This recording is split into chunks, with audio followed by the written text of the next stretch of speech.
Kristen नाम की एक युवा लड़की खुद को पुलिस से छुपाती है। वह एक घर में भाग जाती है और आग लगा देती है। दो पुलिस अधिकारियों ने उसके असंतोष की परवाह किए बिना उसे गिरफ्तार कर लिया। उसे तुरंत मनोरोग अस्पताल ले जाया जाता है। उसके चेहरे और शरीर पर चोट के निशान हैं। नर्सें उसे साफ करने और कपड़े पहनने में मदद करती हैं। वे उससे कहते हैं कि उसे जेल जाना है।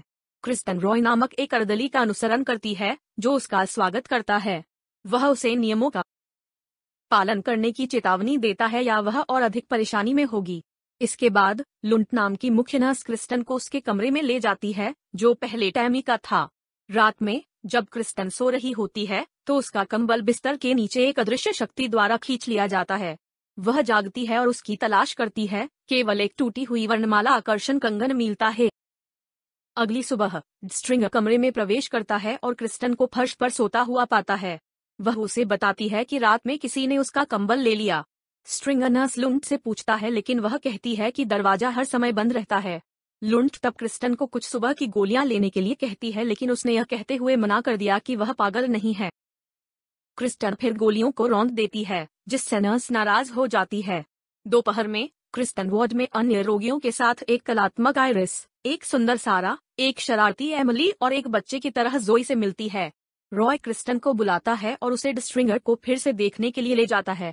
वह पूछता है कि क्या क्रिस्टन कल आग लगने से पहले कुछ भी याद कर सकती है।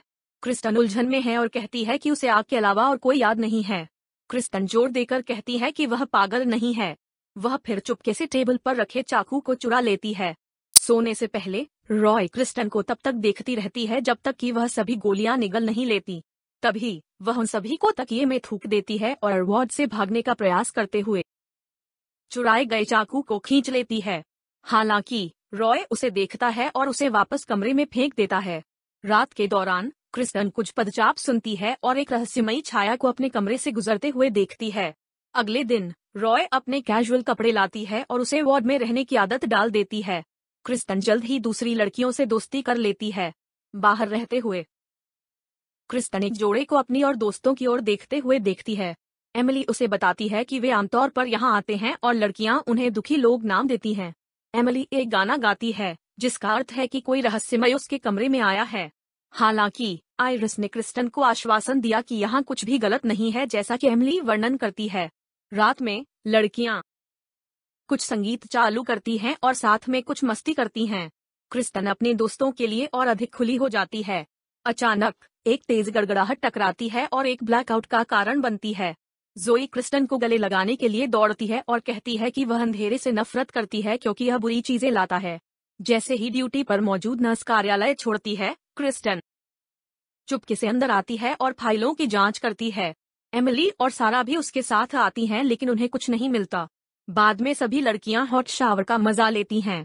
जब अन्य समाप्त हो जाते हैं तो क्रिस्टन बाथरूम में अकेली रह जाती है। अचानक एक जली हुई आकृति दिखाई देती है और क्रिस्टन का गला घोंट देती है।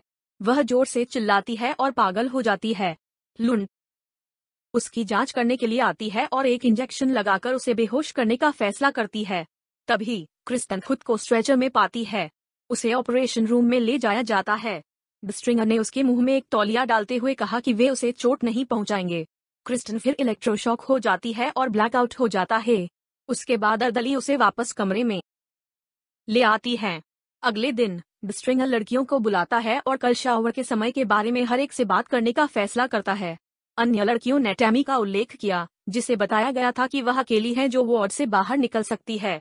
जब क्रिस्टन टैमी के बारे में पूछती है तो स्ट्रिंगर सिर्फ अनदेखा करता है और दूसरों को इसके बारे में बात न करने के लिए कहता है। चिकित्सा को समाप्त करते हुए आइरिस खुशी से अंदर आती है और दूसरों को बताती है कि आज उसका अंतिम चिकित्सा सत्र हो सकता है। उसकी अच्छी प्रगति के कारण उसे जल्द ही रिहा कर दिया जाएगा। अंतिम मानसिक मूल्यांकन के लिए स्ट्रिंगर को देखने के लिए आइरिस एक नर्स का अनुसरण करती है। डॉक्टर के कमरे में स्ट्रिंगर आइरिस की छिपी यादों को अनलॉक करने के लिए एक मेट्रोनोम का उपयोग करता है। जब अर्दली आइरिस को बाहर लाने के लिए प्रवेश करती है तो वे उसे लापता पाते हैं। अस्पताल में कहीं और आइरिस को एक व्हीलचेयर पर अनदेखी आकृति द्वारा चुपके से ले जाया जाता है। फिर उसे दुखद रूप से मार दिया जाता है। कई दिनों बाद क्रिस्टन लड़कियों और कर्मचारियों से आइरिस के बारे में पूछती रहती है लेकिन उनका कहना है कि वह घर लौट आई है। क्रिस्टन आयरिस की स्केचबुक को अपने कमरे में छोड़ी हुई देखती है और मानती है कि लोग झूठ बोल रहे हैं। क्रिस्टन आयरिस के कुछ चित्रों को देखती है और एलिस नाम की एक छोटी लड़की को देखती है। शीर्ष पृष्ठ पर एलिस हडसन नाम की एक डरावनी आकृति है, जो बिल्कुल उस भूतिया आकृति की तरह दिखती है जिसने दूसरे दिन बाथरूम में उस पर हमला किया था। टूटे हुए ब्रेसलेट के बारे में सोचते हुए क्रिस्टन अक्षरों को एक साथ रखती है जो एलिस नाम का उच्चारण करता है। बाद में वह स्ट्रिंगर से एलिस के बारे में बात करती है। वह सोचती है कि एलिस हडसन वह भूत है जो उन सभी को सताता है। क्रिस्टन सोचती है कि लड़की टैमी, छोटी एलिस और आयरिस को ले जाया गया था। हालांकि स्ट्रिंगर भूतों के बारे में विचार से इनकार करते हैं और क्रिस्टन को सोचने से रोकने के लिए कहते हैं। रॉय को क्रिस्टन को वापस कमरे में लाने के लिए बुलाया जाता है। क्रिस्टन फिर एलिस हडसन के बारे में लड़की का सामना करती है। एमिली ने खुलासा किया कि एलिस हडसन का यहाँ इलाज हुआ करता था, लेकिन वह सालों पहले बाहर हो गई थी। क्रिस्टन ने दोस्तों को घोषणा की कि वह हर कीमत पर इस पागल वार्ड से बाहर निकल जाएगी। वह फिर जोई से उसे वह पैसा उधार देने के लिए कहती है जिसे जोई हमेशा अपने मुंह में रखती है। रात में एमिली और क्रिस्टन भागने की तैयारी करते हैं। नर्स लुंट ध्यान से जांचती है कि क्या क्रिस्टन सभी गोलियां निगलती है। उसके बाद क्रिस्टन और एमिली योजना के अनुसार भाग जाते हैं। क्रिस्टन वेंट खोलने के लिए सिक्के का उपयोग करता है और दोनों बाहर निकलने के लिए रेंगते हैं। इस बीच लुंट को उनकी योजना के बारे में पता चलता है। अस्पताल के चारों ओर अलार्म बज रहा है। दोनों को एक ऑपरेटिंग रूम में छिपना पड़ता है।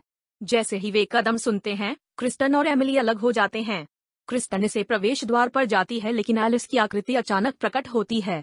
क्रिस्टन को फर्श पर गिरा दिया जाता है और रॉय उसे मारने वाला बन जाता है। अगली सुबह क्रिस्टन एमिली के साथ फिर से मिलती है। जबकि लड़कियों के पास टीवी का समय होता है, सारा एमिली और क्रिस्टन को उनके असफल भागने के बारे में मजाक उड़ाती है। सारा को दूर भेजने के लिए एमिली वॉल्यूम बढ़ा देती है। आईने पर मेकअप चेक करते समय सारा ने पीछे से एलिस के भूत को नोटिस किया। वह मदद के लिए चिल्लाती है, लेकिन टीवी के शोर के कारण उसकी कोई सुन नहीं पाता। सारा को तब एलिस द्वारा ले लिया जाता है और उसे मौत के घाट उतार दिया जाता है।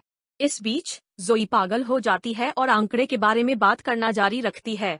क्रिस्टन ने नोटिस किया कि टेडी बेयर पर एक अक्षर एच है जिसे जोई हमेशा अपने पास रखती है। वह फिर एमिली और जोई से एलिस के बारे में फिर से सवाल करती है। दोनों स्वीकार करते हैं कि टैमी ने लड़की के साथ मिलकर एलिस को मार डाला क्योंकि वह बुरी थी और अतीत में उन सभी को चोट पहुंचाती रही। जोई का कहना है कि एलिस बदला लेने के लिए उनके पीछे है। एमिली डर जाती है और भाग जाती है। जोई और क्रिस्टन उसका पीछा करते हैं। एमिली एक स्कैल्पल रखती है और आत्महत्या करने का इरादा रखती है।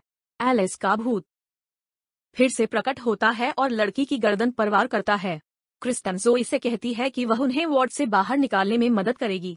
इसके बाद वह जोई को एक ढोंग बंधक के रूप में इस्तेमाल करती है और नर्स को दरवाजा खोलने की धमकी देती है। लुंट उसका पीछा करती है, लेकिन फिर भी वार्ड के चारों ओर अलर्ट बढ़ाने के लिए इसे बनाता है। लिफ्ट में रॉय अंदर आता है और पीछे से क्रिस्टन पर हमला करता है। स्टाफ ने तुरंत उसे बेहोश किया। बाद में क्रिस्टन को स्ट्रेट जैकेट में बंद कर दिया जाता है। लुंट और रॉय उसे दवा निगलने के लिए मजबूर करते हैं।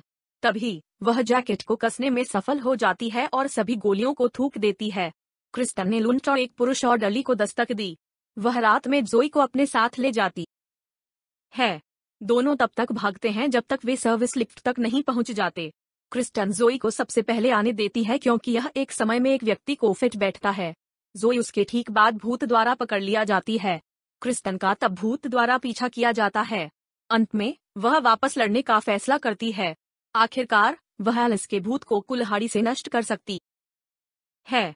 जोई को खोजने के लिए कार्यालय से भागते हुए क्रिस्टन स्ट्रिंगर के कमरे में आती है। उसे विस्तृत उपचार के साथ एलिस हडसन की एक फाइल मिलती है। इसमें क्रिस्टन समेत तमाम लड़कियों के नाम हैं। स्ट्रिंगर प्रवेश करता है और क्रिस्टन को सच बताता है कि उसका असली नाम एलिस हडसन है। सालों पहले एक बदमाश ने उसे उसके घर से अगवा कर लिया था। एलिस को महीनों तक उसी घर के तहखाने में जंजीर में बांधकर छोड़ दिया गया था। क्रिस्टन ने गोली चलाई थी। आघात के बाद एलिस कई व्यक्तित्व विकार से पीड़ित है। उसने खुद को जोई, सारा, आयरिस और एमिली बनाया। प्रायोगिक तकनीकों के माध्यम से स्ट्रिंगर का दावा है कि क्रिस्टन के प्रकट होने तक उपचार काम कर रहे थे। तहखाने में आघात से खुद को बचाने के लिए क्रिस्टन एलिस के दिमाग का एक और आविष्कार है। स्ट्रिंगर को अब एलिस की यादों को फिर से जगाने के लिए सम्मोहन चिकित्सा का उपयोग करना पड़ता है। अचानक एलिस का भूत फिर से प्रकट होता है और खुद को और क्रिस्टन को खिड़की से बाहर फेंक देता है। तभी एलिस अपने असली रूप में लौट आती है।